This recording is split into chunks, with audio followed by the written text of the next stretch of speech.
आज का जो हमारा लेक्चर, ये लेक्चर हमारे पास इक्विवेलेंट वेट या इक्विवेलेंट मास के ऊपर है। ठीक है, इस लेक्चर के अंदर हम क्या क्या पढ़ेंगे, इस लेक्चर का हमारे पास क्या लिंक है, किस किस लेक्चर क्या क्या टॉपिक लिंक है। तो सबसे पहले हम जब इक्विवेलेंट को पढ़ेंगे तो हमारे पास यहाँ पे एक नया टॉपिक हमारे पास आएगा एन फैक्टर। फिर मेरे पास आएगा नंबर ऑफ इक्विवेलेंट, मेरे पास आएगा कि नंबर ऑफ इक्विवेलेंस मेरे पास क्या होता है। एक हम पढ़ेंगे केमिकल इक्विवेलेंस क्या होता है, केमिकल इक्विवेलेंस मेरे पास क्या होता है। फिर हम लोग यहाँ से आएंगे नॉर्मेलिटी के ऊपर कि नॉर्मेलिटी क्या होता है।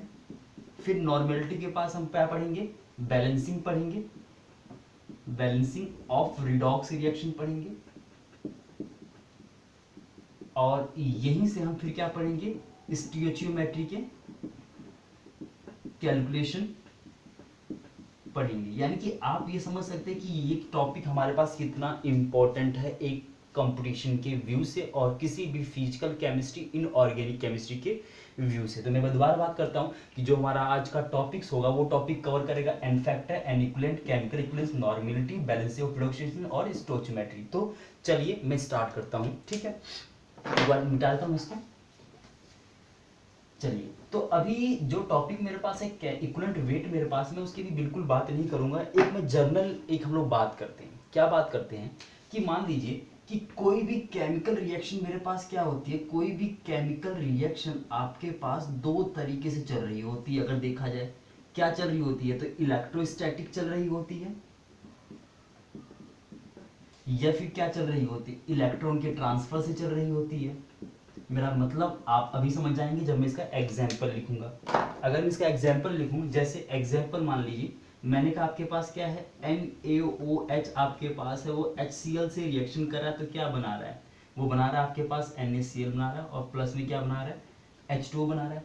अगर आप लोग जानते हैं तो अगर आप कहें कि भाई N के ऊपर प्लस है, OH के ऊपर माइनस है, इसके ऊपर प्लस, इसके ऊपर माइनस है, यहाँ पर भी प्लस है, यहाँ भी माइनस है, यहाँ भी आपके पास क्या H के ऊपर एक प्लस होता है और इसके ऊपर 2 माइनस है। यानी कि ओवरऑल आप क्या देखेंगे, ओवरऑल फिर जो रिएक्शन किससे हो रही है मेरे पास, वो इलेक्ट्रोस्टैटिक अट्रैक्शन से हो रही है। ना तो कोई किसी को इलेक्ट्रॉन दे रहा है ना तो ले रहा है। यानी कि ये भी NN भी सेम का सेम पड़ा है, Cl भी सेम का सेम पड़ा है, H प्लस में और O माइनस में। अच्छा, अगर इलेक्ट्रॉन ट्रांसफर की रिएक्शन की बात करूं, मैंने कहा Na, उसको मैं रिएक्शन करा रहा हूँ Cl से, तो वो आपके पास क्या बनाता है, NaCl आपके पास बनाता है। आप लोग जानते हैं, इसको बैलेंस करूंगा तो आपके पास बैलेंसिंग में से आप क्या दिखा सकते हैं, यहाँ हाफ लगा दिए चाहे आप लोग। तो यानी कि ये रिएक्शन किससे चली, ये रिएक्शन इलेक्ट्रोस्टैटिक से चली, ये रिएक्शन आपके पास कैसे चली, इलेक्ट्रॉन ट्रांसफर से चली। बिल्कुल ठीक। अब हमारे पास क्या है कि दिक्कत क्या है, दिक्कत हमारे पास उन लोगों के लिए आई कि जो लोग स्टोइचियोमेट्री नहीं जानते। एज ए केमिस्ट मैं स्टोइचियोमेट्री जानता हूँ, एज ए केमिस्ट आप स्टोइचियोमेट्री जानते हैं। स्टोइचियोमेट्री यानी कितने मोल कितने से रिएक्शन करके मैं इतने मोल ये बनेगा। लेकिन सपोज दैट मान लीजिए लेबोरेटरी में मेरे पास एक कंपाउंड में दे दूं आपको, मैंने कहा सिंपल मैं आपको फॉर्मूला लिख दूं कि भाई आपको ये AB कंपाउंड बनाना है, कितना बनाना है आपको, X ग्राम आपको बनाना है, या मान लीजिए मैं कहता हूँ 10 ग्राम बनाना है आपके पास। अब मैंने सिर्फ आपको ये कह दिया कि AB आपको 10 ग्राम बनाना है और आपको क्या स्टोइचियोमेट्री नहीं पता है। आप तो AB तब बनाते हैं ना जब आपके पास ये पता होता है कि आपके पास इतना A इतना इतना B बना रहा है, इतना AB बना रहा है। लेकिन अगर सिर्फ मैं आपको क्या दे दूं, AB बना दे दूं बस खाली AB, तो आप कैसे जानेंगे। तो यहां पर बात आई, किसकी बात आई, इक्विवेलेंट वेट की बात आई। तो इक्विवेलेंट वेट क्या करता है, इक्विवेलेंट वेट ने कैलकुलेशन को इजी बना दिया। और इक्विवेलेंट वेट का फॉर्मूला कहां से आया, जिसने सोचा इस बारे में कहां से सोचा होगा, जरा बात करते चलिए।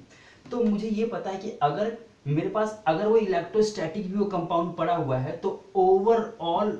उसके अंदर कितने मोल ऑफ इलेक्ट्रॉन पार्टिसिपेट किए होंगे। एग्जाम्पल जरा समझिए इस चीज को। मैंने कहा मेरे पास NaCl है, तो मुझे पता है कि NaCl +1 और मेरे पास ये क्या -1 है। यानी कि ओवरऑल मेरे पास क्या है कि यानी कि अगर एक Na इसके ऊपर प्लस, ये किससे बना होगा, एक इलेक्ट्रॉन से बना होगा, एक Cl किससे बना होगा, Cl- किससे बना होगा, एक्सेप्टिंग 1 इलेक्ट्रॉन से। यानी कि overall 1 electron reaction part NaCl को बनाया होगा। बात समझ रहे, यानी कि मैं ये एक मोल के लिए कह सकता हूं कि 1 मोल ऑफ इलेक्ट्रॉन पार्टिसिपेट किया होगा अगर मैं एक Na की बात कर रहा हूं तो।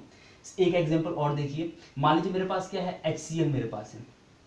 HCl मेरे पास क्या H प्लस है, Cl- मेरे पास है। यानी कि मैं क्या कह सकता हूं कि H प्लस कैसे बना होगा, एक प्लस इलेक्ट्रॉन दिया होगा, Cl क्या बने कैसे, एक इलेक्ट्रॉन Cl- बना होगा। यानी कि ओवरऑल मैं कह सकता हूं कि मेरे पास 1 मोल ऑफ इलेक्ट्रॉन चाहिए मेरे को इसको बनाने के लिए। यानी कि सिंपल एक और एग्जांपल और आप देख लीजिए आपके पास, अगर मान लीजिए आपके पास MgCl2 आपके पास है, अगर आपके पास MgCl2 आपके पास, तो Mg के ऊपर कितना आपके पास है, +2 आपके पास है, Cl के पास कितना -2Cl है, यानी कि एक Mg को क्या, एक Mg आपके पास Mg 2 इलेक्ट्रॉन दिया होगा और एक Cl आपके पास क्या हुआ होगा, एक Cl 1 इलेक्ट्रॉन लेगा तो Cl माइनस बनेगा, यानी कि 2 Cl आपके पास क्या बन जाएंगे, यानी कि ओवरऑल 2 इलेक्ट्रॉन। यानी कि हम ये जान गए कोई भी चाहे वो कंपाउंड सॉल्ट की फॉर्म में हो, चाहे वो केमिकल रिएक्शन चले, तो इलेक्ट्रॉन के ट्रांसफर के कारण होती है। अगर मेरे पास कैसे इलेक्ट्रॉन ट्रांसफर है तो electron number of electron transfer से बनी होगी, और अगर मेरे पास क्या इलेक्ट्रोस्टैटिक है तो पहले वो बनने के लिए क्या किया होगा, उसने इतने n से रिएक्शन तो किया ही होगा। तो यानी तो हमारे पास एक बेसिक कंसेप्ट क्या सामने आ गया, क्या सामने आ गया कि यानी कि मैं सबका एक डेफिनेशन, सबका मैं एक डाटा बना दूं, क्या डाटा बना दूं कि मेरे पास एक एलिमेंट, कोई मेरे पास एक बंदा, कि कोई भी ए मेरे पास अगर n मोल ऑफ इलेक्ट्रॉन से रिएक्शन कर रहा है तो वो 1 मोल ऑफ इलेक्ट्रॉन से कितना, मान लो मेरे पास ए का है, ए ठीक है, x gram of A, x gram of A, अगर वो n मोल ऑफ इलेक्ट्रॉन से रिएक्ट कर रहा है तो उसका 1 मोल ऑफ रिएक्शन क्या होगा, x अपॉन में n, और यही क्या कहलाता है, यही आपके पास क्या कहलाता है, इक्विवेलेंट वेट कहलाता है आपके पास। मैं दोबारा इस बात को रिपीट करता हूं आपको समझाने के लिए, क्या क्या मैंने कहा, मैंने कहा कि हमने एक डाटा बनाना चाहा, डाटा कैसा डाटा, एक ऐसा डाटा कि जो मेरे पास इजी हो, किस लिए इजी हो, कैलकुलेशन के लिए इजी हो, मुझे बिना स्टोइचियोमेट्री पता है भी मैं क्या करा सकूं, मैं उस कंपाउंड को फॉर्म कर सकूं, और उससे क्या फायदा होगा मेरे पास, हमारे पास वेस्टेज नहीं होगी। सपोज दैट मान लीजिए आपको ए और बी मिला के बनाना है, तो आपको एग्जैक्ट अमाउंट पता है कि ए का इतना अमाउंट रिएक्शन करता है इतने के साथ, तो आप उतना ही डालेंगे, आपका वेस्टेज नहीं होगा। तो मैंने कहा कि मान लीजिए आपके पास कोई ए है, ए का आप मान लीजिए ए n मोल ऑफ इलेक्ट्रॉन के साथ रिएक्शन करता है, तो अगर वो n मोल ऑफ रिएक्शन के साथ रिएक्शन करता है तो उसका 1 मोल ऑफ इलेक्ट्रॉन, 1 मोल के साथ कितना ग्राम रिएक्शन होगा, इतने ग्राम होगा। एग्जाम्पल समझिए इस चीज को, मैंने कहा मान लीजिए आपके पास एक सिंपल एग्जांपल लेता हूं, मान लीजिए सोडियम आपके पास है, तो सोडियम आपके पास रिएक्शन क्या कर सकता है, या तो ये Na+ 1 इलेक्ट्रॉन, यानी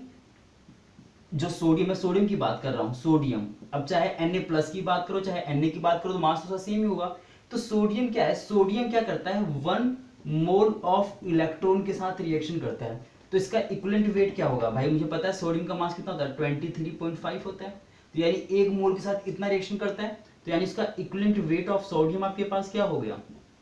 इक्विवेलेंट वेट ऑफ सोडियम आपके पास क्या हो गया,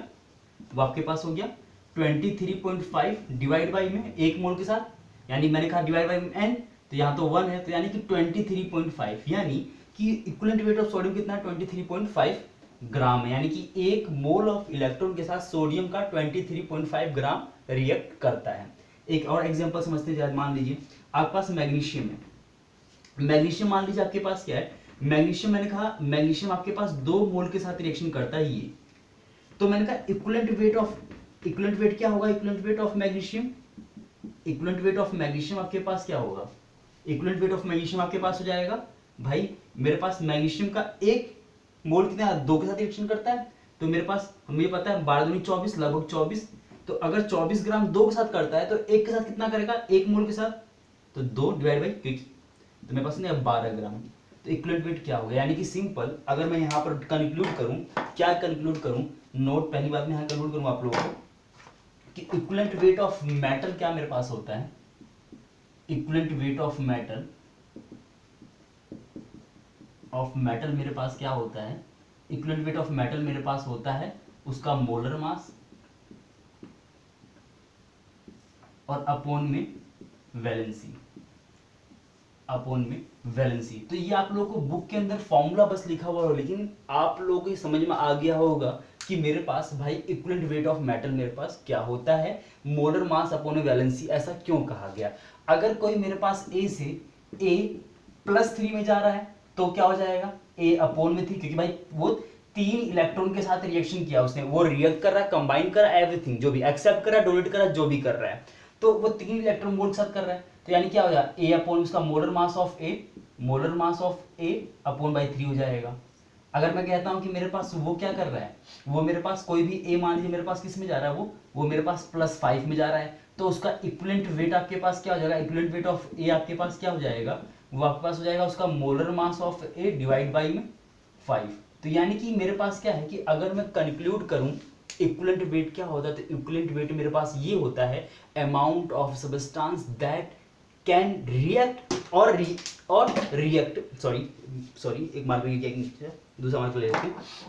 तो इक्विवेलेंट वेट मेरे पास क्या होता है, इक्विवेलेंट वेट मेरे पास क्या होता है कि जो एक मोल ऑफ इलेक्ट्रॉन से रिएक्ट करे या रिएक्ट करके बना हो। जैसे एग्जांपल अगर मैं बात करता हूं Na+, तो Na+ का भी मेरे पास क्या होगा, ये जब यहां जाएगा तो ये क्या होगा, मेरे पास एक ही मोल ऑफ इलेक्ट्रॉन्स के रिस्पेक्ट में देखोगे आप लोग। तो यानी एक बार दोबारा से मैं बात करूं तो इक्विवेलेंट वेट मेरे पास क्या होता है, कोई भी किसी भी एलिमेंट या किसी भी सब्सटेंस का मास जो वन मोल ऑफ इलेक्ट्रॉन के साथ रिएक्ट करके बना हो या रिएक्ट कर सकता हो, that is the equivalent weight. तो हमने इस क्लास में हमने इस लेक्चर में देखा equivalent weight of a metal क्या होता है, ठीक है। तो इसको मिटा रहा हूं। तो अगर मैं बात करता हूं इक्विवेलेंट वेट ऑफ ऑक्सीजन की बात करता हूं, तो मुझे पता है ऑक्साइड, मैं इक्विवेलेंट में बात करता हूं, मैं इक्विवेलेंट वेट ऑफ ऑक्साइड की बात करता हूं, तो मुझे पता है कि ऑक्साइड क्या है, O2-। अब ये क्या कितने से बना होगा, मुझे पता है कैसे बना होगा, ये हमें पता है कि ये कितने से बना होगा, कि O2- किससे बना होगा, ऑक्सीजन। भाई ऑक्सीजन क्या किया होगा, ऑक्सीजन 2 मोल ऑफ इलेक्ट्रॉन से ही ऑक्साइड बना होगा, इतनी सी ऑक्साइड बना होगा। तो अगर बात करता हूं इक्विवेलेंट वेट ऑफ ऑक्सीजन मेरे पास कितना हो जाएगा, इक्विवेलेंट वेट ऑफ ऑक्सीजन मेरे पास कितना हो जाएगा, तो मुझे पता है कि भाई एक O2 से रिएक्शन कर रहा है, तो एक इससे कितना करेगा, एक से कितना करेगा O/2। मुझे पता है कि मोलर मास ऑफ ऑक्सीजन कितना होता है, मेरे पास कितना होता है 16/2, तो इसलिए मेरे पास क्या आ गया, ये आपके पास आ गया, ठीक है। अगर मैं बात करता हूं आपके पास हाइड्रोजन की बात करता हूं, equivalent weight of hydrogen, equivalent weight of hydrogen, तो मुझे पता है कि हमेशा हर जगह हाइड्रोजन किसमें प्लस होता है, प्लस में प्रेजेंट होता है। यानी या तो वो H से किस में होगा, H+ में होगा, या तो H+ में किस में होगा, H में होगा, लेकिन वो ओवर किससे 1 मोल ऑफ इलेक्ट्रॉन से रिएक्शन कर रहा होगा। तो इक्विवेलेंट वेट क्या हो गया कि कितना, amount of substance, the mass of substance that can be react with 1 mole of electron. तो कितना मेरे पास है 1.008 डिवाइड बाय में कितने मोल ऑफ इलेक्ट्रॉन कहता, तो यही आपके पास क्या हो गया, इसका क्या आपके पास हो गया,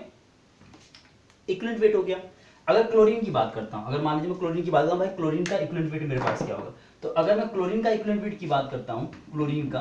तो मुझे पता है क्लोरीन किसमें प्रेजेंट होता है, इसमें प्रेजेंट होता है, और भी होता है। अगर वो डिफरेंट हो तो उसके बाद में करेंगे। लेकिन अगर मान लीजिए Cl-, तो मुझे पता है Cl- या तो वो 1 मोल ऑफ इलेक्ट्रॉन को खा के बना है, या फिर वो 1 मोल ऑफ इलेक्ट्रॉन देगा, यही तो Cl- में प्रेजेंट है। ये उससे ज्यादा दिया तो बात अलग, अगर मैं बात करता हूँ ये, तो उसका क्या मेरे पास जाएगा भाई कि 1 मोल ऑफ इलेक्ट्रॉन, तो मुझे पता है एक सेल का मास कितना होता है 35.5 होता है, डिवाइड बाय 1, यानी कि मेरे पास 35.5,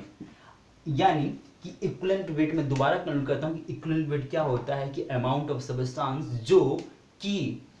मेरे पास 1 मोल ऑफ इलेक्ट्रॉन के साथ रिएक्ट करता है या रिएक्ट करके बना हो, वो मेरे पास क्या कहलाता है, इक्विवेलेंट वेट कहलाता है। अब अगर आप लोग बुक की डेफिनेशन में जाएंगे, एक बार मैं दोबारा कंक्लूड कर देता हूं कि इक्विवेलेंट वेट ऑफ मेटल मेरे पास क्या हो गया, metal molar mass of metal upon valency. क्यों हुआ, मैंने आपको समझाया ऐसा कि मेटल से n इलेक्ट्रॉन गया, तो n इलेक्ट्रॉन के साथ मेटल का मोलर मास रिएक्ट किया, तो एक इलेक्ट्रॉन का कितना, एक मोल ऑफ इलेक्ट्रॉन का कितना करेगा, वो आपके पास डिवाइड में आ जाएगा। सेम मैंने बताया आप लोगों के पास कि इक्विवेलेंट वेट ऑफ हाइड्रोजन ऐसा क्यों हुआ, इक्विवेलेंट वेट ऑफ ऑक्साइड मेरे पास क्या होगा, और इक्विवेलेंट वेट मेरे पास क्लोरीन मेरे पास क्या होगा। तो यहाँ से मैं एक बार दोबारा कंक्लूड कर देता हूँ कि हमने यहाँ से क्या क्या पढ़ा। हमने यहाँ से 3 चीजें जान ली। क्या जान लिया कि इक्विवेलेंट वेट का हमारे पास होता क्या है, इक्विवेलेंट हमें जनरली हमारे पास ये बताता है कि amount of substance 1 mole of electron के साथ रिएक्शन करके बना हो या कर सकता है, वो मास मेरे पास क्या कहलाता है, इक्विवेलेंट वेट कहलाता है। तो हमने यहाँ से जाना कि इक्विवेलेंट वेट ऑफ मेटल मेरे पास कितना होता है, तो उसका मोलर मास अपॉन में वैलेंसी। सेम है चलना O2- का इक्विवेलेंट वेट कितना होता है ऑक्साइड का, कितना मेरे पास हो गया 16/2। बस समझाया मेरा ऐसा क्यों हुआ, यानी कि 8.00 ग्राम मेरे पास हो गया। और आपके पास हाइड्रोजन का, यानी कि आपके पास इक्विवेलेंट वेट क्या होता है, मुझे पता है कि हाइड्रोजन क्या होगा, या तो H+ में या इसी में मेरे पास होगा, तो मुझे पता है कि कितना हो गया 1.008 अपॉन में 1, यानी मेरे पास कितना हो गया, ये आपके पास 1.008 ग्राम आपके पास ये हो गया। हमने क्लोरीन का भी जाना कि क्लोरीन का मेरे पास कितना होता है, क्लोरीन का मेरे पास कितना होता है, वो हमें 35.5 ग्राम आ गया। अब मैं बात करता हूँ कि अब बुक में क्या डेफिनेशन दी हुई है इक्विवेलेंट वेट की। बुक की डेफिनेशन की बात कर रहा हूँ मैंने आपको ये समझा दिया कि मेरे पास इक्विवेलेंट वेट होता क्या है। मैं बुक की डेफिनेशन की बात करता हूँ कि बुक में आपको क्या दिया हुआ मिलेगा। अब देखिए, अब मेरे पास अगर मैं कहता हूँ आप लोगों से कि वो अमाउंट ऑफ सब्सटेंस रिएक्ट कर रहा है 1 मोल के साथ, इलेक्ट्रॉन के साथ, तो उसका x ग्राम है। अगर मैं ये कहूँ कि उसका x ग्राम रिएक्ट कर रहा है 1.008 ग्राम ऑफ हाइड्रोजन, अब बात समझिएगा, 1.008 ग्राम ऑफ हाइड्रोजन में क्या दिखा रहा है, reaction of that hydrogen with 1 mole of electron. और x आपके पास क्या दिखा रहा है, that is also indicate that the amount of substance which react with the 1 mole of electron. In other word मैं क्या कह सकता हूं कि मैं ये भी कह सकता हूं कि भाई 1.008 is also represent the amount of hydrogen react with 1 mole of electron. तो मैं ये कह सकता हूं कि मेरे पास एक अलग वर्ड में कि मेरे पास x का कितना अमाउंट हाइड्रोजन के साथ, कितने हाइड्रोजन के साथ, 1.008 हाइड्रोजन के साथ कंबाइन होता है, वो क्या कहलाएगा, इक्विवेलेंट वेट कहलाएगा। क्योंकि 1.008 कितने के साथ है, 1 मोल ऑफ इलेक्ट्रॉन के साथ है ना ओवरऑल। तो मेरे पास इसीलिए बुक में अंदर डेफिनेशन क्या दी गई, डेफिनेशन दिया गया है कि क्या डेफिनेशन दिया गया है, amount of substance that combine with 1.008 gram of hydrogen, 1.008 gram of oxygen और 35.5 ग्राम ऑफ क्लोरीन। तो आप लोगों को बात समझ आई कि ये डेफिनेशन क्यों आई। एक बार दोबारा मैं बात करता हूं क्योंकि मैं नहीं चाहता कि मेरा इतना समझाया वो खराब जाए। दोबारा बात करता हूं कि मेरे पास मैंने कर लिया, मान लीजिए ये ए है, ये भी 1 के साथ 1 मोल ऑफ इलेक्ट्रॉन के साथ रिएक्शन करता है। अब मान लो मैंने कहा बी, ये बी बंदा है, बी का कितना अमाउंट 1 मोल ऑफ इलेक्ट्रॉन के साथ रिएक्ट करेगा, that is also equal to कि बी का कितना अमाउंट 1.008 के साथ रिएक्ट करेगा। समझिए जरा चीज को, एक बार जवाब समझाता हूं। मैंने कहा मेरे पास hydrogen it is also react with इतने के साथ कंबाइन हो रहा है, और मेरे पास एक बी है। अगर देखा जाए, मैं चाहे इन दोनों के लिए बात करूं कि मेरे पास 1 मोल के साथ इतना ये कंबाइन हो रहा है और 1 मोल के साथ इतना ये कंबाइन हो रहा है, ये मेरे पास आपके पास है 1.008 आपके पास, यानी 1.008 ग्राम क्या 1 इलेक्ट्रॉन मोल के साथ कंबाइन होता है, और मैं कहूं x ग्राम उसका 1, तो यानी कि इवेंचुअली ये दोनों क्या रिलेशन क्या हो गए, सेम ही हो गए ना, कि मेरे पास 1.008 अगर कंबाइन हो रहा है 1 मोल ऑफ इलेक्ट्रॉन के साथ, तो अगर B कंबाइन हो रहा है 1.0, यानी बात से मैं कि ये भी 1 इलेक्ट्रॉन को रिप्रेजेंट कर रहा है और ये भी क्या कर रहा है 1 इलेक्ट्रॉन को ही रिप्रेजेंट कर रहा है। तो ये मेरे पास क्या है, इक्विवेलेंट वेट को हमने इन